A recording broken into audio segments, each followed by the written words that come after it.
Shalom and welcome to another edition of Parasha Talk. I'm Rabbi Elian Malamet, Highland Park, New Jersey, Highland Park Conservative Temple Congregation Anshe Emet. And joining me are my good friends, Rabbi Barry Chesler, Solomon Schechter Day School of Long Island, and Rabbi Jeremy Kalmanovsky, Anshe Chesed, New York City. Great to see you. We are recording this on day 61 of the war and the week prior to, a couple of days prior to Hanukkah 5784. It's a complicated Hanukkah, of course, for the Jewish people. And of course, we are uh, recording this and studying together in the hope that light will come and fill darkness, that all of the pain and the suffering that the Jewish people is experiencing, and together with all the massive destruction and upheaval that is going on, that there'll be some light and comfort to the world. Hanukkah really represents a lot of promise, but we're studying today with comfort with the Parasha Vayeshev, which is the best parsha in the entire Torah. Parasha Vayeshev, my bar mitzvah parsha, but we have to locate ourselves in Breshit because we're now in the last four parshiot of Breshit. Vayeshev, Miketz, Vayigash, and Vayechi, the story that focuses on this extraordinary character, Yosef, but it really is a story that also functions as the culmination of a great character, Yaakov. And the Parsha, the first verse in the Parsha, or the second verse of the Parsha, really indicates that we're shifting gears here. Vayeshev Yaakov Beretz Migurei Aviv, Beretz Canaan. Jacob was settled in the land where his father had sojourned, the land of Canaan. Ele Toldot Yaakov. These are the generations, or this is the line of Jacob. Yosef, Ben Shva Esrei Shana Yaroeh Techav Batzon.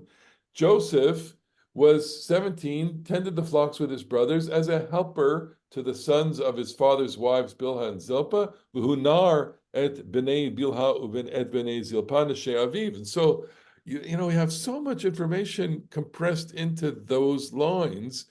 The first piece of information that I would point out is that, okay, this is the narrator telling us we're transitioning. We're transitioning now from the life of Jacob, which had all of its tumult that we saw preceding here, to the life of the family, the boys, and this son, Joseph, who has a very special role within the family system. And then we are given a very peculiar set of data that he is with the sons of Bilhah and the sons of Zilpah, the wives of his father. So the Torah is telling us something very clever here. We know that there are other children. The total children here that are named, we have all 12 sons and one daughter, they're named. Joseph doesn't cohort with the sons of Leah, and he only cohorts with the sons of Bilhah and Zilpah. Another thing is that Israel loves Joseph because he's the child of his old age, and he made him the coat of many colors. So let me just interject here Go for a ahead. moment. What do you think that actually means that he's the Ben Zekunim? We might have thought, if we were paying attention to an earlier parsha, that he loved Joseph more than his brothers because he was the son of his favorite wife, which has nothing to do with being Ben Zekunim. That's an accident. So what is the implication here?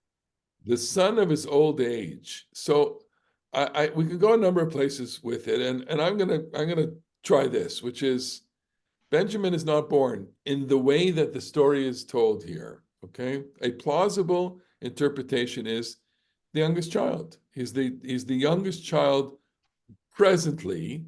So Acharon Chaviv. He's The the Ben last is Zekunim. the most. Ben Zekunim, and to this very day, and of course, it's I use a caution when I say modern Hebrew language uses Ben Zekunim as the expression of my youngest child, or the child born to me in my old age.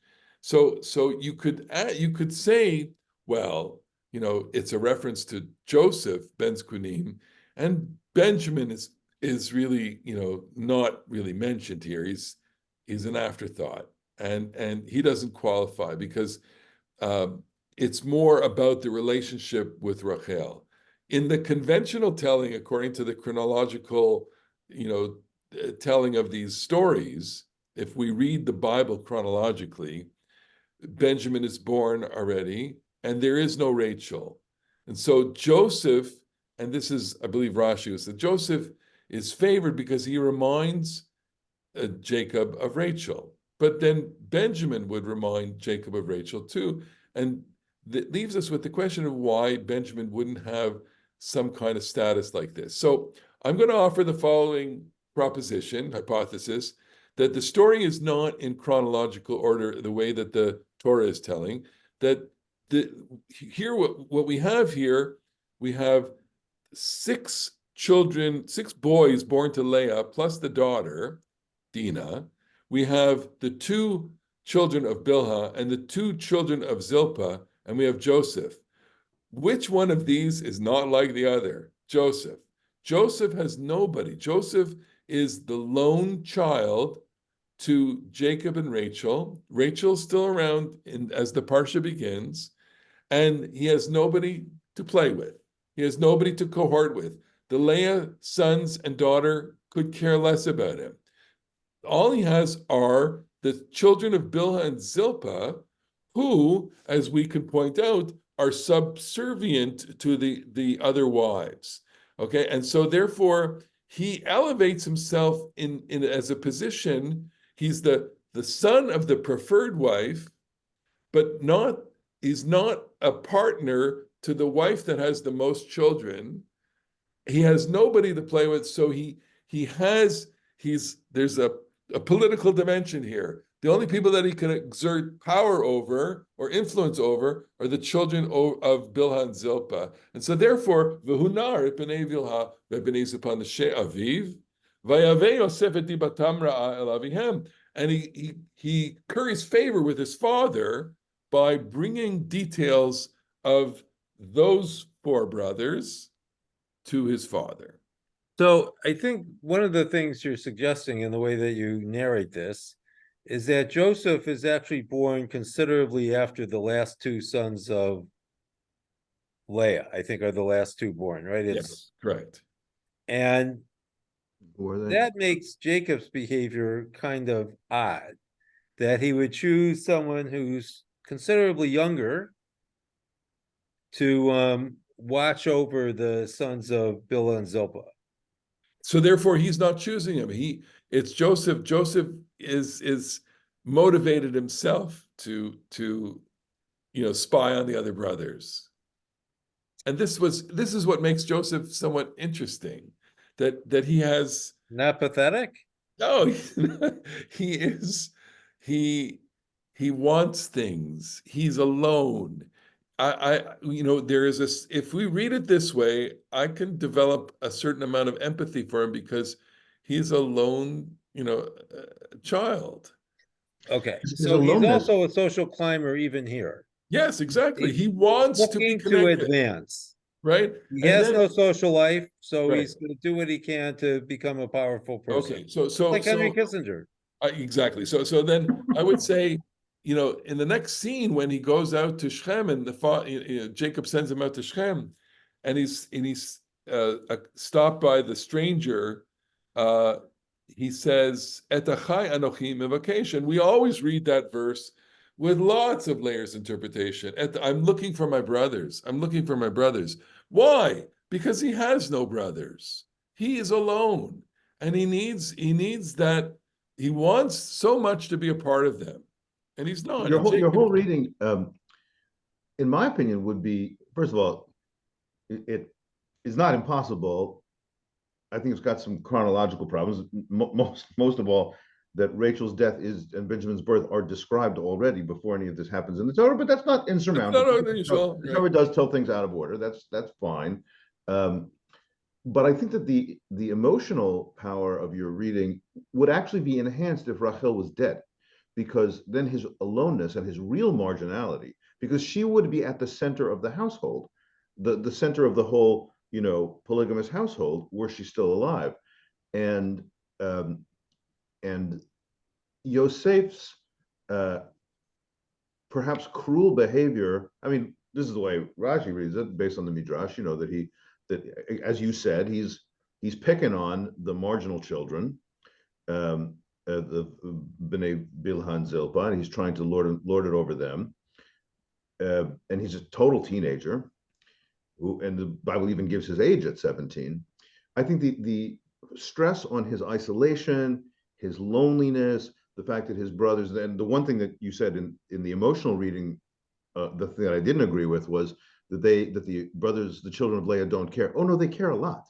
They care a lot, and they want to defeat him because he is the favorite child, he is the beloved one, and so the brothers and the generation that he is part of, they have marginalized him and been very hostile to him, and they can't even say hello to him because, frankly, he is like prodigiously talented, totally special.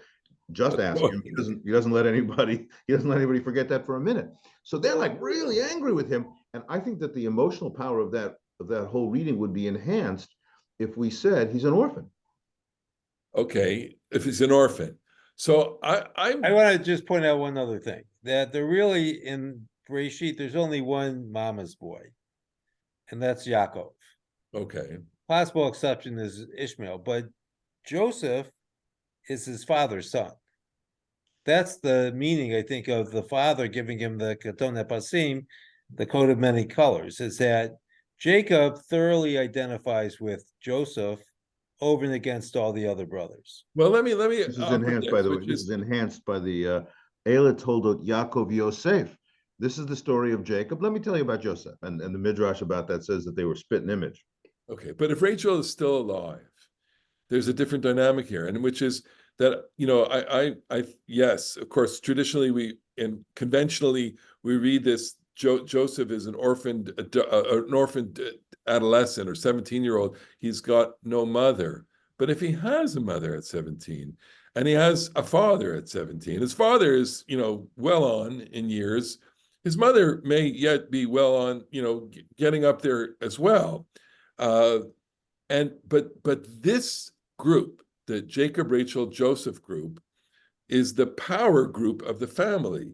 And the resentment of the Leah group to the Rachel group is enhanced by the fact that she's alive, Rachel, and that in the story there's just a lot of friction, and that he by being sent out by Jacob, they're acting out not only on Joseph's favorite status, but they're acting out on Rachel as well. They already have acted out. Well, and again, Rachel, we have that little episode in the previous Parsha where after Rachel is reported to have died, Reuben sleeps with Bilhah. That's complicated. Usurping the place of whatever. Here's what I want to say.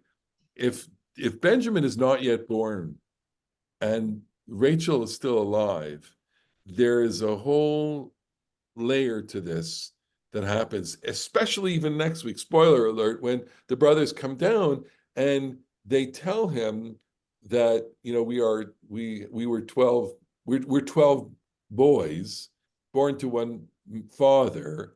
One is no longer here, and the other is with his father. That means Bakaton, the little one.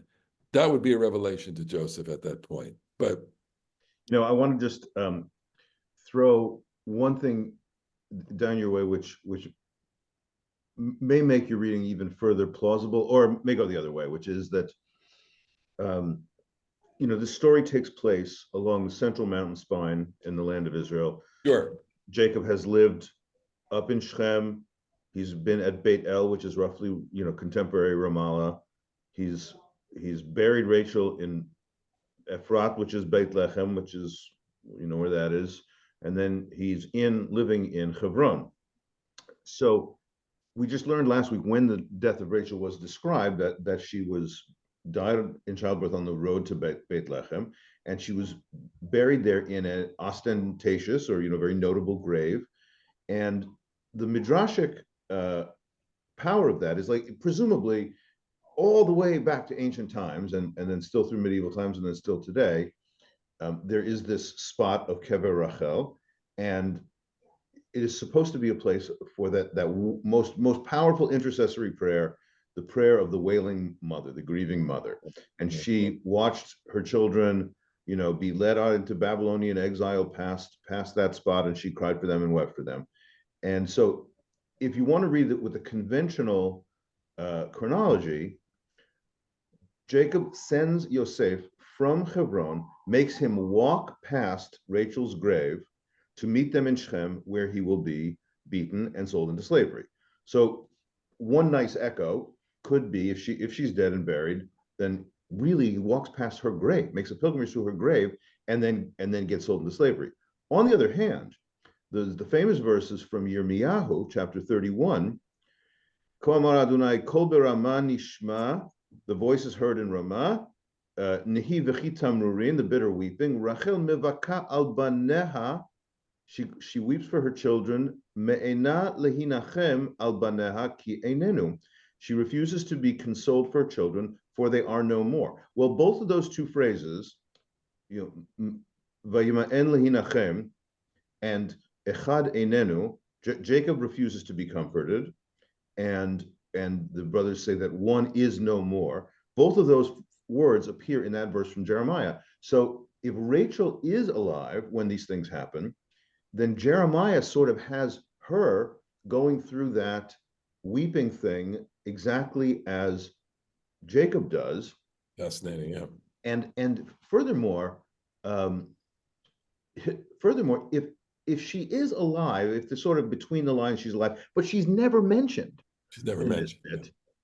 Then it has a lovely parallel to what we think of as Sarah at the Akedah, right? She knows that it's happening. We don't really hear her reaction.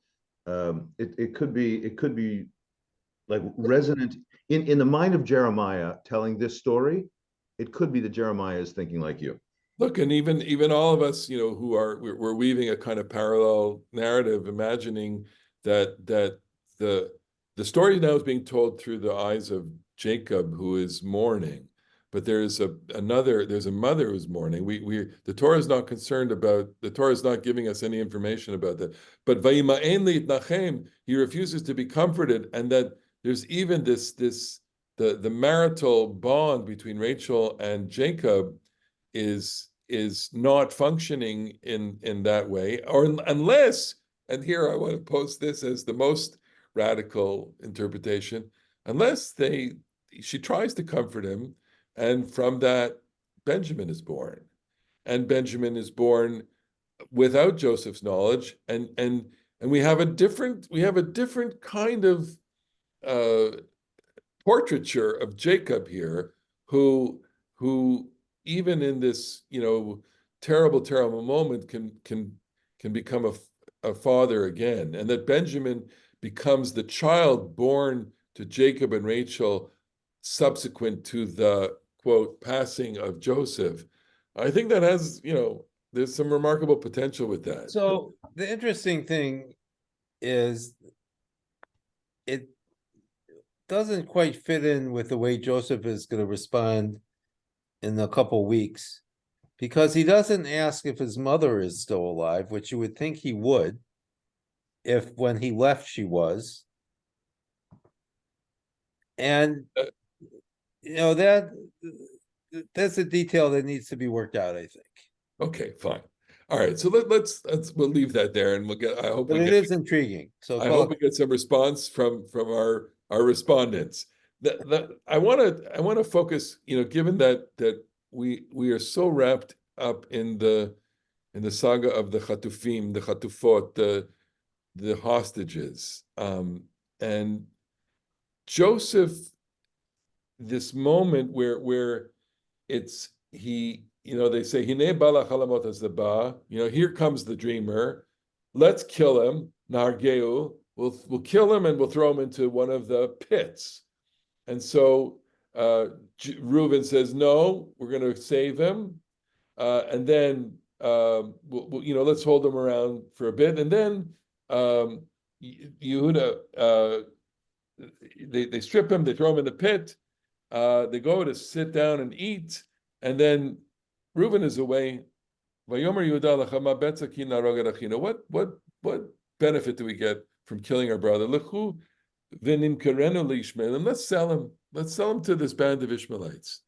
So I want to say the idea of kidnapping in Mishpatim, in Parshat Mishpatim, when it talks about stealing a person, it's a death penalty, mot yamut, and taking away someone's freedom, selling them as a slave, and or putting them as a hostage is akin to death, is akin to murder.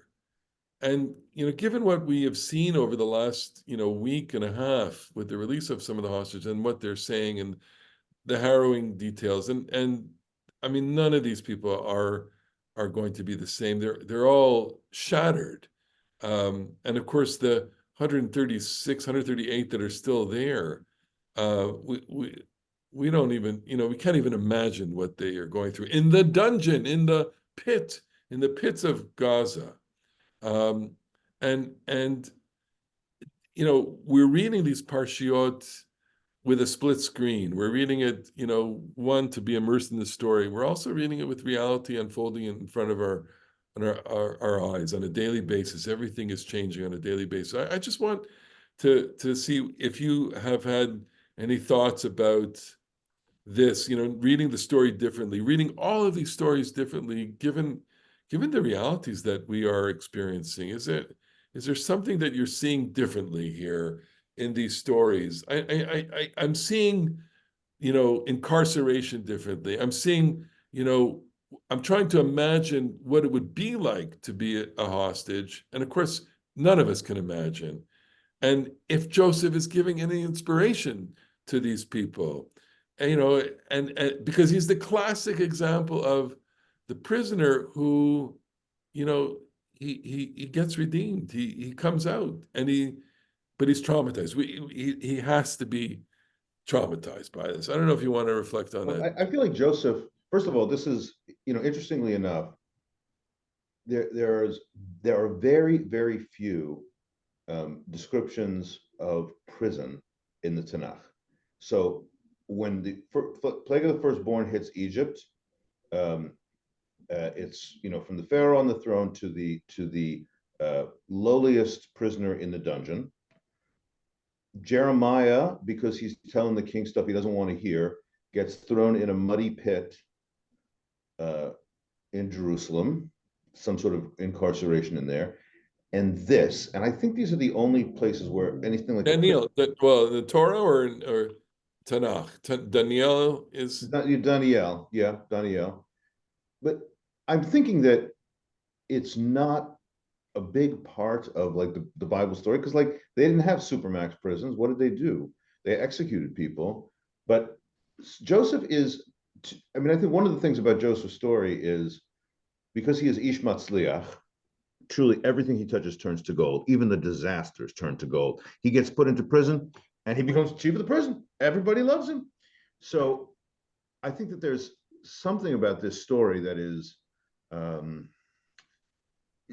too good to be true. When I'm just, of course, just completely devastated. I can't even begin to go there to think about what it is to be held in these tunnels or to be held wherever it is that they're held. When this first happened, because the famous Hirsch Goldberg Poland, he's got contacts here. Bert Vysotsky, a member of my show and a professor retired now from the seminary, is a cousin, and there's someone who works with Amy who's a cousin, first cousin. I had this reaction, like it's a terrible thing that I had this reaction. It's the wrong thing to think, but I almost sort of like I hope they're not alive, because no, that's a realistic. It's it is as if they've been murdered, and so they're to be alive. It's like to be the Walking Dead.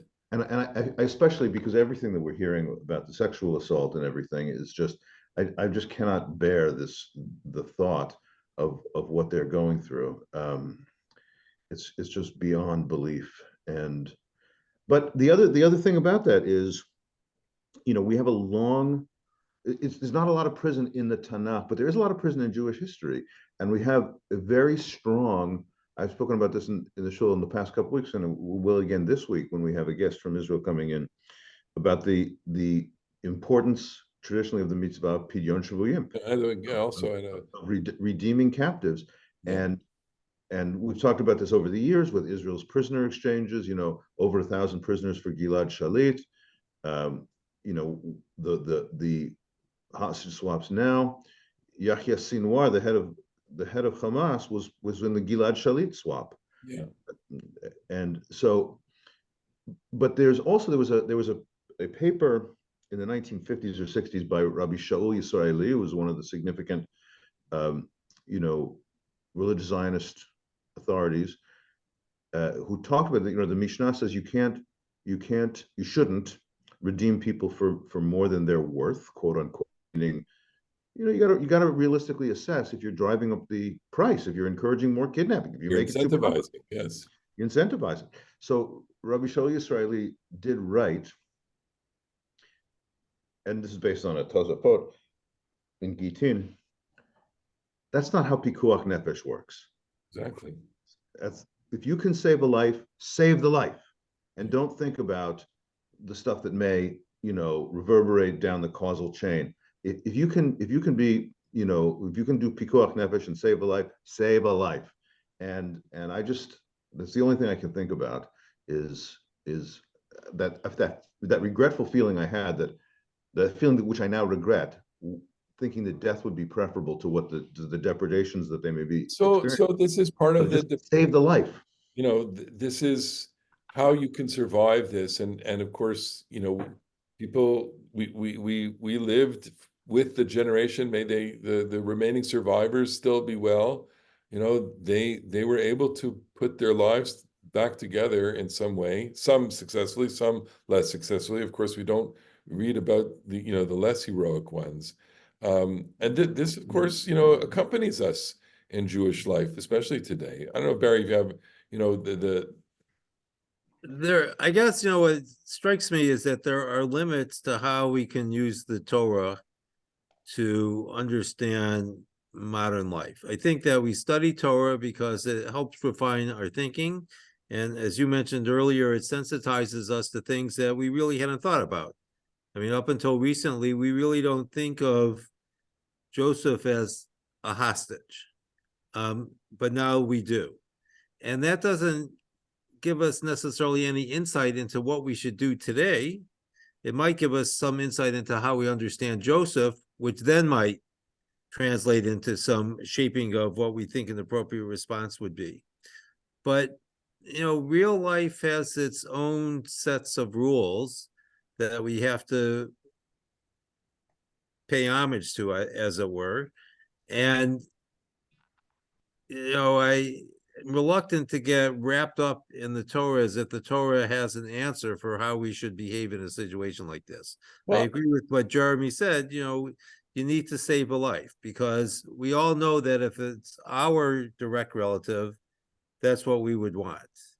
So I'm reading this with not only to try and get some insights, but also to try and find parallelisms and analogies. And one beautiful way that the story is told, if a prisoner, someone who's been in jail, reads the story of Joseph in a different way than most of us, than all of us. And one of the things that was so fascinating, I remember reading about this one year when I was preparing to teach about this, and the dream life of jailed prisoners is a subject of conversation among prisoners. And it makes total sense, because they're confined and they have a rich dream, or those that have a rich dream life will have a rich conversation with the fellow prisoners. And isn't it interesting? Isn't it interesting that it becomes a subject of study? What do people in jail dream about, and how do they talk about it? And of course, it shouldn't surprise us then that it's a theme here, a very, very strong, let's say it's the central motif of the Joseph story, that it's the dreams that get him in trouble. It's the dreams that get him out of trouble. It's a bedroom. I would just want to add two things. When we were talking about prisoners before, so one of the famous prisoners in Jewish history is the Maharami Rotenberg, Yeah, who was taken prison, and he refused to let his community ransom that's him right. because he was concerned that it would only invite more kidnapping. But I have to think, I've read the story many, many times. I doubt that too many of us would be able to make the decision that the Maharami Rotenberg made. Of course. The other thing that I would say about Joseph in the dreams is what's so intriguing to me is that the dreams set in motion the story, but then what really is important to the story is not Joseph the dreamer, but Joseph the interpreter of dreams. Nice. Yeah. And we hardly ever go back to the dreams that Joseph dreams to see how did they actually inform the rest of the story. And it's something that we might do. I don't have an answer here because I myself have not done it. But No, I think there's next week they have a serious reaction. When after one of the dreams it says Yaakov Shamar et Hadavar, he took note. And then we don't really see how it plays itself out. Anyway, go ahead. That when the brothers come down, he remembers the dreams. So because they bow down. Yeah, they bow down, and the sheep, as it were, the sheep of the hungry brothers bowing down to the sheep of the food provider, the mashvir. Right. Seems that both of those dreams seem to be fulfilled. We know it. Joseph knows it. The brothers don't quite get it. Wait, I wanted to say something about prisoners. So there's you probably have heard of this, or some of our readers and listeners will have heard about this, but there was a Dutch diarist called Eddie Hillesum, and she was, like, so to speak, the grown-up Anne Frank. She was in her 20s and 30s, and she was ultimately murdered by the Nazis. She was from Amsterdam and sent to Ravensbrück, and she was very extensive diaries and very extensive letters. Wonderful writer. And there's a member of my shul named Susan Stein, who's an actor, and she's made up over the years a varying, evolving one-woman show of reading Eddie's material in character. And what she typically does is she, all over the world, I mean, all over the United States and in the UK, I don't know, maybe some place else also, but in the English-speaking places, she does a lot of work in prisons, because what she reads out of Eddie is the stuff that she wrote in the concentration camps about how one, in the most grim physical circumstances, can find an inner freedom. It's a cliche, but totally true, that people can imprison your bodies, and of course that will diminish the spirit. And as you said before, it's hard to imagine, especially the children, being the same on the other end. They'll be scarred forever. But it is also true that you can have some freedom in how it is that you respond to these terrible, terrible events. And what Susan does is use the Holocaust stories of Eddie Hillesum to help people access some sense of inner freedom. So we have to bring this to a close. We are recording this Erev Hanukkah, or Erev Hanukkah, day before Hanukkah. We've been reciting the prayers for the Chatufim, the Shvuyim, using the language of Achenu b'nei Yisrael hanetunim b'tzara, our brothers and sisters of the household of Israel who are in terrible, terrible torment. V'yotzi'em me'afel la'ora. And may God take them out of darkness to light. And that now coincides with the calendar. The calendar is from darkness to light, the lighting of the one candle and the successive evenings of more and more candles and more light. And I'm wondering, and hoping and imagining that the calendar will give inspiration to Klal Yisrael. The calendar will give strength to the families of the Chatufim, and the calendar will give strength to the people fighting now for this challenge, this existential challenge to preserve and to maintain and to keep safe Israel from this horrible, heinous, evil enemy. That's the prayer here, and it's mafela laora, to go from darkness to light. Amen. Amen. Amen. We wish everybody a Shabbat Shalom and a happy Hanukkah, and we look forward to seeing you all. Thank you for watching. We hope that we've given you a lot of questions, and we'll see you next week on the next edition. Shabbat Shalom. Chag Urim Sameach. Shabbat Shalom.